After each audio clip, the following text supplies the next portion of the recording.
All right, we're continuing to read this book called The 13 Gates of the Necronomicon. Go ahead and read, starting at this section right here, son. Go ahead. Lovecraft looked upon magic as a kind of alien science. A handful of human beings were capable of manipulating it, but could never truly understand it. And if they tried, they usually went insane. The author of the Necronomicon, Abdul Alhazred, was characterized by Lovecraft as the mad Arab poet of Yemen. But whether his study of magic drove him mad, or whether his madness enabled his grasp of occult secrets hidden from sane men, is not made clear. Right, so Abdul Alhazred is the fictional archetype character who is supposed to be the initial author and composer of the fictional manuscript that is the Necronomicon in Lovecraft stories, right? So I'm going to real quick read a little bit of this short book that H.P. Lovecraft wrote, which is called The History of the Necronomicon, 1927. Lovecraft writes, the original title, Al-Azif Azif, being the word used by Arabs to designate that nocturnal sound made by insects supposed to be the howling of demons. Composed by Abdul Alhazred, a mad Arab poet of Sana'a in Yemen, who is said to have flourished during the period of the Umayyad caliphs circa 700 AD. He visited the ruins of Babylon and the subterranean secrets of Memphis and spent 10 years alone in the great southern desert of Arabia, the Roda el-Khalia, or empty space of the ancients, and Dana, or crimson, the desert of the modern Arabs, which is held to be inhabited by protective evil spirits and monsters of death. All right, let's get back to the 13 Gates book. Go ahead and continue reading where you left off, son, right here. Another thread of the mythos is concerned with the exploration of the dreamlands by dream travelers, those who remain conscious and aware while dreaming. Today, this is known as lucid dreaming and is generally accepted as a real phenomenon. In Lovecraft's time, lucid dreaming was not widely recognized.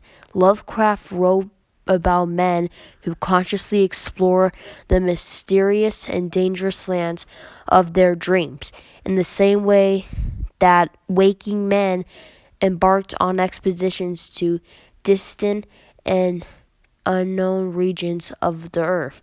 More powerful dreamers can go further into the dreamland. Right. So with the Necronomicon, it's important to understand that dreams are a different stage of consciousness, just like this is also another stage of consciousness, this reality that we're in, right? So see, this human form that you're seeing yourself as right now is not who you truly are. You're not actually here in the way that it might seem like you are. This is all a dream. This is all just like a video game that your soul is playing. This body is your avatar. Do you understand what I'm saying? Your soul is projecting this experience and thinking it's reality, but it's really just a dream, this whole existence. All of the physical things around you that you're experiencing right now are just perceptions of a nervous system, which is just electrical impulses being interpreted by a mind. And the mind is basically a conglomeration of information being processed as a network of electricity. It's like a virtual reality simulation that the real you, which is your soul, is using the mind as a vehicle to experience. So you're dreaming right now. This is a dream right now. Us here in this house recording this video, you right there with that blanket wrapped around you, me holding this recorder and saying this to you. This is a dream. All of this perception. Right? What you have to know is you are the great old ones that the Necronomicon talks about. You're the great old ones who fell asleep. That's who you are. Your soul, which is the real you, actually chose to fall asleep and come here for the purpose of going through hell on purpose to fully get to know yourself. You chose to come down here to this hell because the universe, which is you, wants to experience the highest and highs and the lowest of lows of itself. So you needed to go to sleep, which is a form of death. So you chose to die, basically, so that you could later on resurrect, which is to resurrect is to wake up and remember who you are. Remember, I told you the resurrection of the dead is a mental awakening to higher level consciousness. Remember that? Yeah. There's no such thing as like a physical body resurrecting from the dead in the way that a religious person thinks. So you're dreaming this physical body that you're in right now, which is only perceiving a limited 3D material world and a small amount of colors in this limited spectrum of light that people call reality. And your mind is actually creating what you think reality is right now as we speak. See, you're really in control, but you forgot because you actually chose to go to sleep and fall down here. You see what I'm saying? You are the entire universe. It's all within you. That's what you need to know. It's like in that book called The Chicken Kabbalah. Remember I showed you that book? Yeah. Remember? Where it says, one way that it metaphorically explains it is it says, you're the king who fell asleep and is dreaming that she's the queen who fell asleep and is dreaming that she's the prince who fell asleep and is dreaming that he's the princess, right? So you're really God in having this dream that is this right here. Is it making sense? Yeah. See, this dream is actually hell. The human world is hell. See, only in darkness is there complete freedom, chaos, and tranquility to create your own light instead of being subjected to the demiurge's light down here. So the goal is to go back home to the realm of all possibilities and any and all shapes and forms. And that's what the Necronomicon is about. The Necronomicon is the real world. This is not the real world. The real world of chaos and darkness and all possibilities is something that can't even be fathomed by the human mind. So you can't approach this with the human mind. And this is what the Necronomicon is about, something that can't even be fathomed by the human mind, right? So the demiurge, a.k.a. Yaldabaoth, a.k.a. Yahweh, a.k.a. Jehovah, a.k.a. Yaqub, the Abrahamic God, is the God of illusion, who created this fake physical existence to deceive you. Right? So when you fell asleep, you went into a dream being here in this illusionary matrix that he created. Right? Right. So the dark matter is the true home of your soul, which is melanin, which is darkness and chaos. That's the true you. You are from the dark matter and will eventually return to it upon getting out of this prison. You understand what I'm saying? It's important that you get this. The darkness is paradise. This is hell, this 3D material world here. But everything you're perceiving here is still a part of your mind because you're dreaming it. Do you see what I'm saying? Yeah. You're still in the driver's seat, but you fell asleep at the wheel.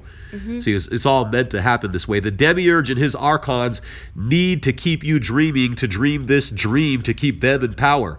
They have no place outside of this realm. So what they work to do is to keep the illusion going by creating more and more illusions to keep you asleep. Because their agenda is to prolong their dominion over you. So they don't want you to find out that you're really actually in control and that you're really actually dreaming them.